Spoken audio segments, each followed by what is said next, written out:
bombastic side eye, criminal offensive side eye.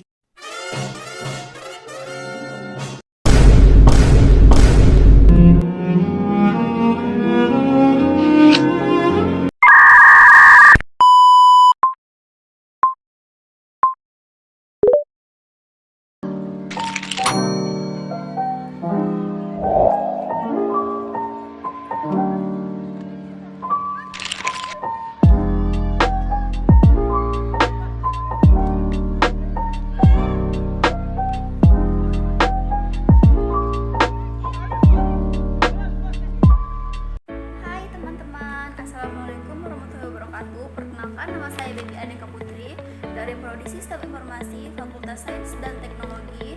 NIM saya 1052435. Saya di sini ingin menjelaskan mengenai tugas video yang berjudul penjelasan secara detail mengenai memori di dalam komputer dari yang terbesar hingga terkecil, serta penjelasan jenis-jenis memori dalam komputer dan kesimpulannya. Penjelasan dari memori dalam komputer ini banyak. Memori dalam komputer ini terbagi menjadi beberapa bagian seperti byte, yang kedua kilobyte atau KB, yang ketiga megabyte atau MB, yang keempat gigabyte atau GB, yang kelima terabyte atau TB, yang keenam petabyte atau TB, yang ketujuh exabyte atau EB, yang kedelapan zettabyte atau ZB, yang kedelapan dan yang terakhir petabyte atau GB. Nah, di sini saya akan menjelaskan pengertian dari byte. Byte ini memiliki banyak karakter. Biasanya digunakan untuk menyimpan suatu karakter dalam teks dalam sistem perkodean seperti ASCII. Terus unit dalam penyimpanan byte ini ada unit dasar untuk mengukur kapasitas penyimpanan yang berbentuk kilobyte atau KB dan unit lainnya. Terus penyimpanan data digital byte digunakan untuk menyimpan berbagai jenis data, termasuk gambar, suara, dan video yang mengkode informasi dalam bentuk binar. Pengelolaan data dalam byte ini digunakan sebagai unit operasi aritmatika dan logika serta dalam absensi memori. Nah, terus ada komunikasi data. Byte digunakan dalam protokol komunikasi untuk mengirim dan menerima data antar perangkat. Yang kedua ada kilobyte atau KB. Pengukur kapasitas KB ini digunakan untuk mengukur ukuran file kecil seperti dokumen teks, gambar, atau skrip. Penyimpanan data ringan untuk menyimpan data yang tidak memerlukan banyak uang seperti catatan, mengukur aplikasi atau file konfigurasi. Dan transmisi datanya di dalam komunikasi data, KB sering digunakan untuk mendeskripsikan kecepatan transport data dan ukuran paket. Terus ada format file. Banyak format file seperti file teks dan gambar sederhana.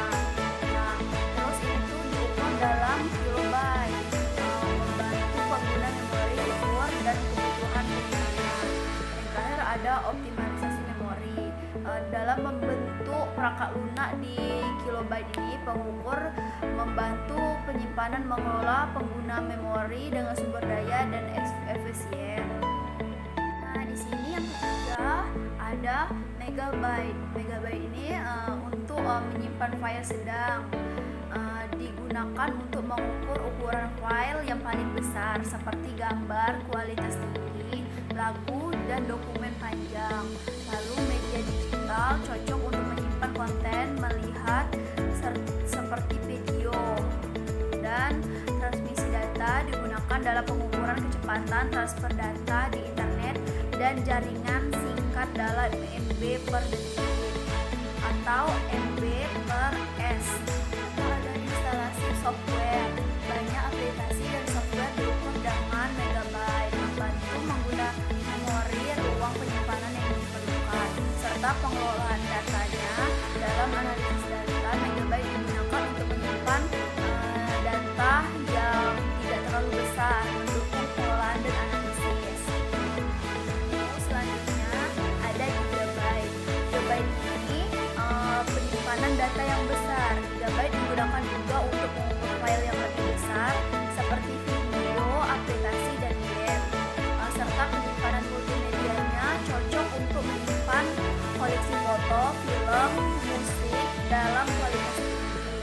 Terus ada transmisi data, menggambarkan kecepatan transfer data dalam jangka singkat dalam GB per detik atau GB per S. Sistem operasi dalam aplikasi ini banyak. Sistem operasi dalam perangkat lunak modern, terus memerlukan beberapa gigabyte untuk instalasinya. Terus ada backup data, digunakan untuk menyimpan cadangan data yang penting termasuk dokumen dan file media. Nah, yang selanjutnya ada terabyte atau TB. Untuk ukuran penyimpanan, kapasitas penyimpanan dalam hard drive, SSD dan media penyimpanan lainnya. 1 terabyte setara dengan 1024 GB atau GB. Terus pengelolaan data besarnya digunakan untuk menyimpan data dalam jumlah besar seperti video berkualitas tinggi, database besar dan file multimedia. Terus di sini ada backupnya dan arsitektur sistem membantu dalam menentukan kebutuhan penyimpanan untuk cadangan data dan arsitektur sistem informasi lainnya. Serta ada analisis datanya di sini untuk memungkinkan penyimpanan dan pengelolaan data besar. Terus untuk analisis dan penilaian terutama dalam bidang big data dan machine learning. Nah, setelah terabyte ada petabyte. Petabyte ini penyimpanan data yang lebih besar dari terabyte. Digunakan juga untuk menyimpan data dalam ukuran sangat besar seperti yang ditemukan di pusat data, server cloud, dan perusahaan yang mengelola big data. Terus ada analisisnya dan pemrosesan datanya di sini memungkinkan penyimpanan dan proses data analisis untuk yang kompleks seperti analisis terbesar, pemodelan ilmiah, dan penelitian yang memerlukan pengelolaan data besar.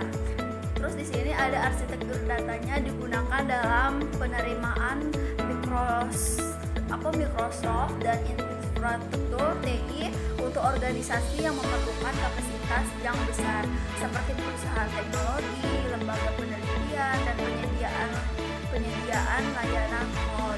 Terus ada backup dan pemulihan datanya. Di sini berguna untuk memfasilitasi penandaan data yang sangat besar untuk pemulihan kendala dan pemulihan informasi tersebut secara kritis. Nah, teman-teman, di sini setelah petabyte, di sini ada exabyte atau EB.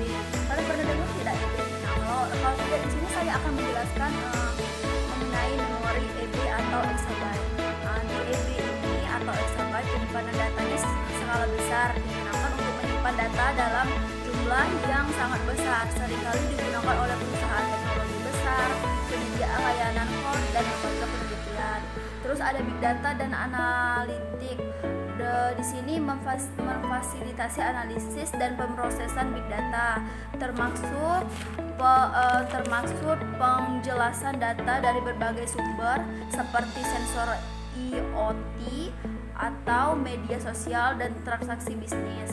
Lalu ada arsitektur data globalnya. Penting nih di dalam pemecahan infrastruktur penyimpanan untuk organisasi yang berproses secara global dan memerlukan manajemen data dalam skala besar.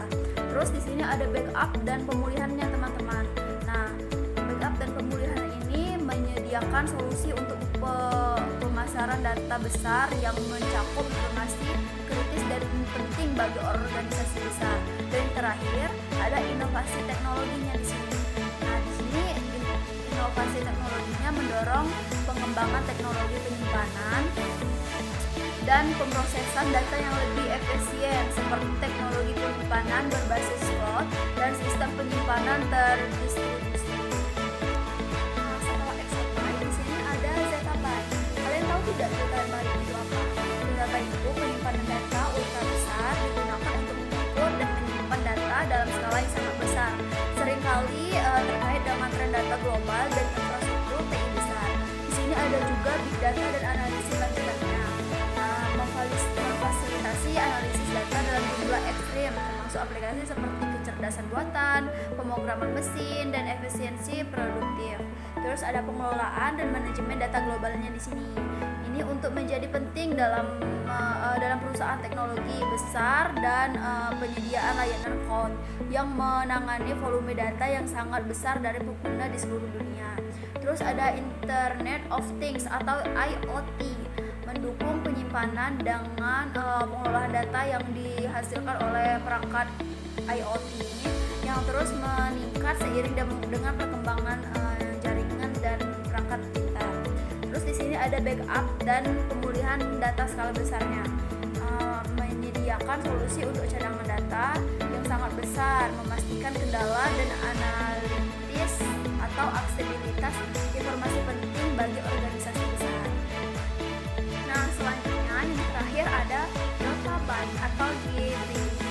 Penyimpanan yang super besar. Yottabyte ini digunakan untuk memberikan kapasitas penyimpanan dalam skala yang luar biasa besarnya, seringkali dalam konteks proyeksi masa depan tentang pembuatan data global.